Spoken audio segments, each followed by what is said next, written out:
আল্লাহর হাবিব 18ই জিলহজ গাদিরে খুমে মাওলার অভিষেকের দিবসে গাদিরে খুমের ভাষণে বললেন, হে মানব জাতি, আমি তোমাদের কাছে দুইটা ভারী জিনিস রেখে গেলাম।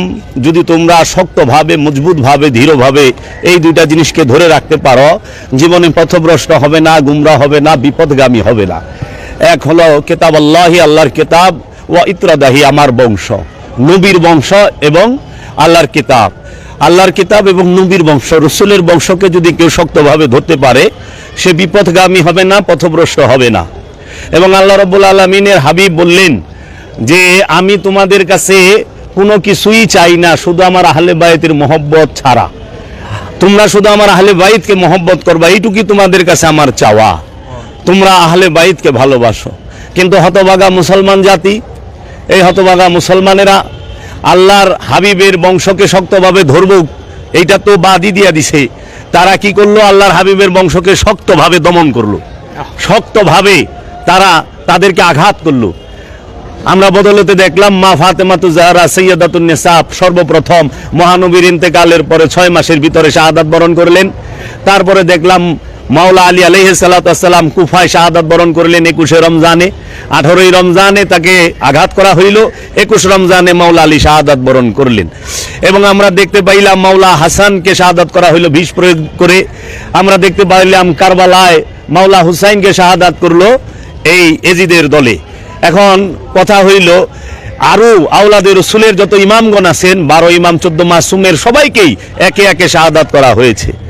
এখন প্রশ্ন হইল, আল্লাহর রসুল তো বলছিলেন ভালোবাসতে, আল্লাহর রসুল বলছিলেন আমার আহলে বাইতকে ভালোবাসো, আল্লাহর রসুল বলছিলেন আমার আহলে বাইতকে শক্তভাবে, মজবুতভাবে, দৃঢ়ভাবে ধরো। কিন্তু এই মুসলমান জাতি কি করলো?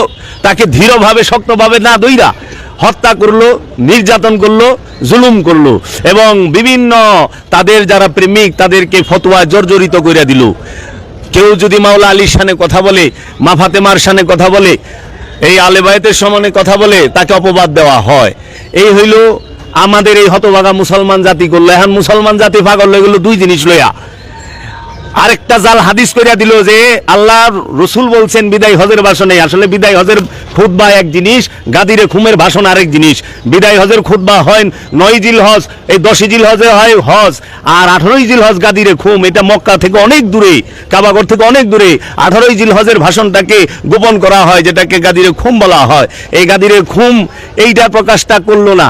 এখন কি করে মুসলমান জাতি? সেই আহলে বায়েতকে ভালো না বাইসা তারা দুইটা জিনিস ধরলো। এই উমাইয়া আব্বাসিয়া রাজবংশের চক্রান্তে বানানো হাদিস লাগাই দিল। আপনারা এক কাম করেন, কি কিতাব আল্লাহি ওয়া সুন্নতিহি, আপনারা কিতাব আর সুন্নত ধরেন।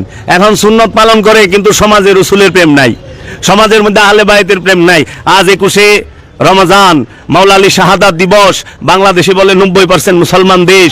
এই 90% মুসলমান দেশে আহলে বায়েতের উপরে দুরূদ পড়া হয়। পড়েন আল্লাহুম্মা সাল্লি আলা সাইয়্যিদিনা মুহাম্মদ ওয়া আলা আলি মুহাম্মদ, দুরূদ তো পড়ে ঠিক আছে, কিন্তু এই 90% দেশ মুসলমানের দেশে মাওলা আলীর শানে আজকে শাহাদাত দিবসে কোনো কথা নাই, কোনো আলোচনা নাই, কোনো মাহফিল নাই, কোনো ওয়াজ নাই।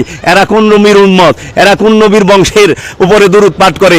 এইটাই আমার জানার বিষয়, আমার আফসোসের বিষয় যে আজকে রসুল এবং রসুলের বংশের পক্ষে কোনো কথা বললে তারা জ্বালাপোড়া করে একটা শ্রেণী।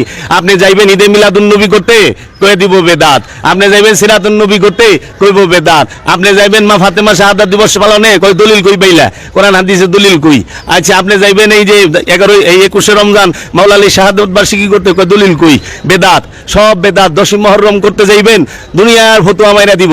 কিন্তু আপনি দেখেন গা অন্য কোনো বিষয়ে এত ফতোয়া নাই।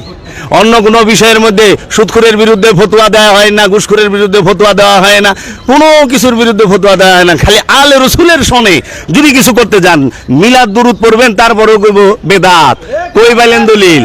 মিলাদ দুরুদ পড়তে গেলেও আহলে বায়েতের বিরোধীরা তাহারা এখন আহলে বায়েতের বিরোধীরা লেবাস সুন্দর করে লইয়া ওই যে কারবালায় 33,000 দাঁড়াইছিল মাওলা হুসাইনকে শাহাদাত করে, তারা মাওলা হুসাইনের বিরুদ্ধে বিভিন্ন অপপ্রচার করেছে।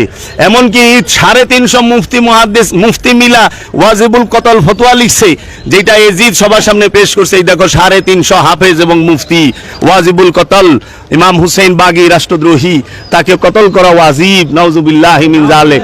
কারবালায় শাহাদাত করলো আলে রসুলকে, আজকে এই 21শে রমজান মাওলা আলী শাহাদাত দিবস। মাওলা আলী সম্পর্কে মহানবী বলে আনা মদিনাতুল ইলমি আলী ও বাবাহা, আমি ইলমের শহর, আলী তার দরজা।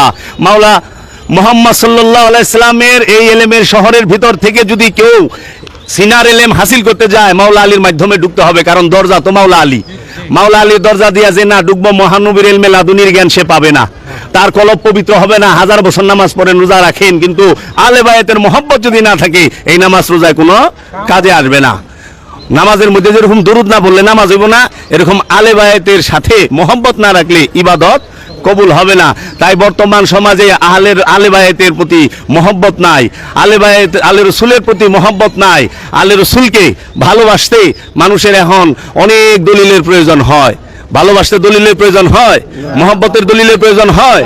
ওয়াইস আল কারনি কোন দলিলের বদলতে মহানবীকে ভালোবাসছে?